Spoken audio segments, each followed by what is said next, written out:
Typography is more than just selecting beautiful fonts. It is an essential component of user interface design. Good typography will establish a strong visual hierarchy, provide a graphic balance to the website, and set the product's overall tone.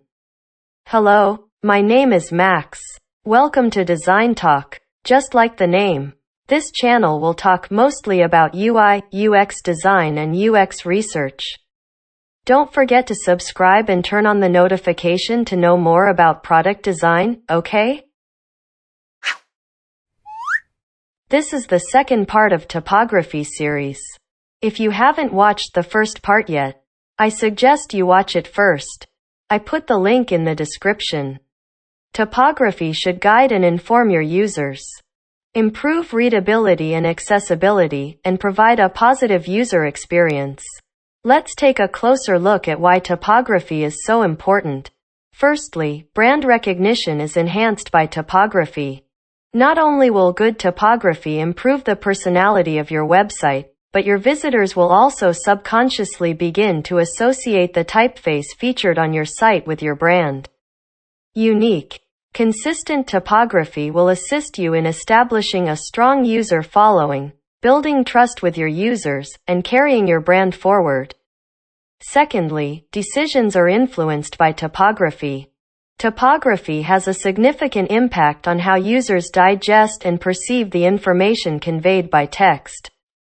Eye-catching type is far more persuasive than weak fonts that do not reinforce the text's message. Thirdly, readers are captivated by typography. Good typography can mean the difference between someone spending 1 minute or half an hour on your website. It's critical that your website is visually stimulating and memorable, and typography plays a big part in that. Now that you know the importance of typography, you are ready to dive deeper. To get started in typography, you must first master the 7 essential typographic design elements. 1. Fonts and typefaces. There is some misunderstanding about the distinction between typefaces and fonts, with many people confusing the two. A typeface is a design style that includes a variety of characters in various sizes and weights, whereas a font is a graphical representation of a text character. Simply put, a typeface is a collection of related fonts, whereas fonts are the weights, widths, and styles that comprise a typeface. 2. Contrast. Contrast, like hierarchy, aids in conveying to your readers which ideas or messages you wish to emphasize. By focusing on contrast, you can make your text more interesting, meaningful, and attention-grabbing.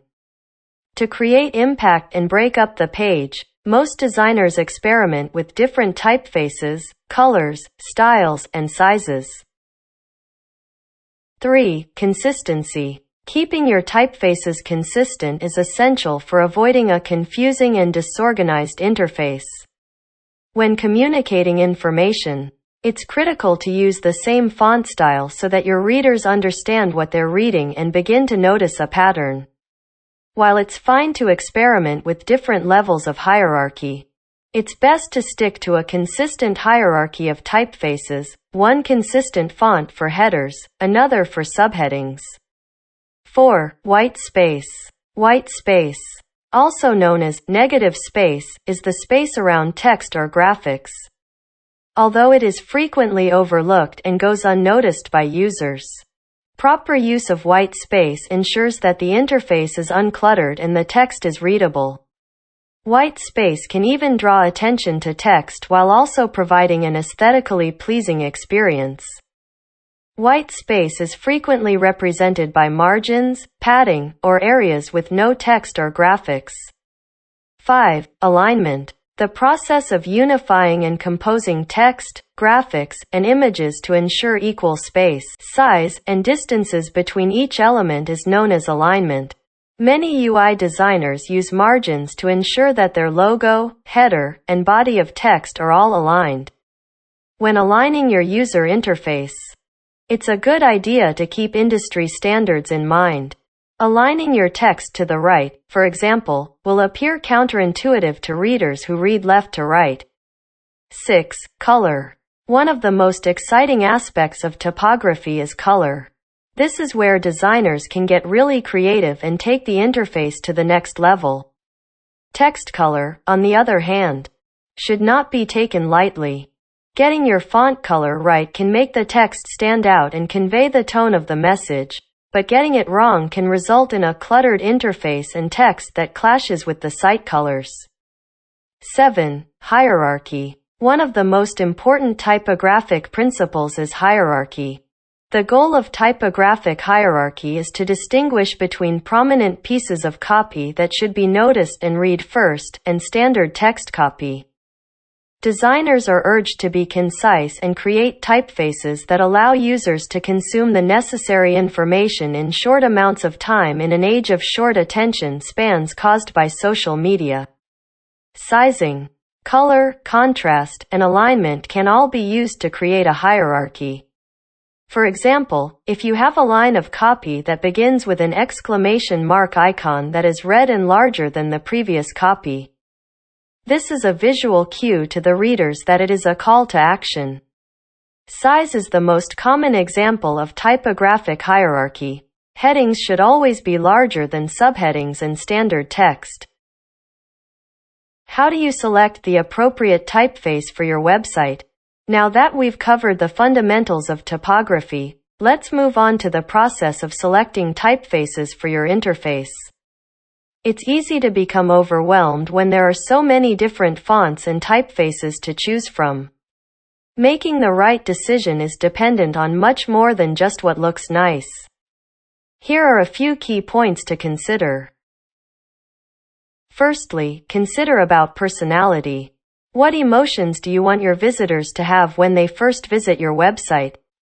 Do you want to create a welcoming environment? Do you want the site to be upscale, inviting, playful, or serious? It is critical that the typography reflects the brand or product's personality. When faced with this challenge, defining the core traits of your brand and beginning to collect typefaces that reflect these traits is a good place to start. From there, you can start to notice a pattern. Secondly, consider the tone. It's also important to consider how the font complements the message's tone. If you want to convey serious or important information, for example, choose a less stylized or decorative font that is both legible and will limit distraction. Fourthly, don't rely solely on function. There's nothing worse than a website that looks nice but is completely illegible, leading you to click the wrong button or take the wrong turn because the instructions were unclear. Set aside style, aesthetic, and voice when deciding which typefaces to include in your interface, and consider whether the font is legible, readable, and accessible. Is the text readable without strain? Are the personalities distinct enough? Fifthly, consider performance. Choosing typefaces that are web browser friendly is something that many designers overlook. Font libraries that are widely used, such as Google Fonts, provide web-based font files that can be rendered flawlessly in a browser. When downloading web fonts, never download more character sets than necessary. You'll avoid gaining weight this way. Sixthly, be inspired. If you're not sure where to begin, look at what other people are doing. Pay attention to the typography you see around you. Can you spot any patterns? Can you identify good and bad typography examples? Following typography hashtags on social media or researching typography on Pinterest will give you a good idea of what's available. Seventhly, allow some time for testing. What is the best way to determine which font to use for your interface? Test, test, and test again. You'll gain a better understanding of what works and what doesn't. What is legible and what feels counterintuitive or clunky by gathering useful feedback from real users. To conclude, typography is often overlooked, but it is an important part of user interface design. Mastering typography will put you on the fast track to becoming a fantastic UI designer. If you're not sure where to begin, go to your favorite websites and start taking notes on the typefaces they've chosen. So, that's everything you need to know about typography. Next we will talk about material design from Google and human interface guidelines from Apple. Please give this video a thumbs up if you enjoy it. See you in the next video and take it easy.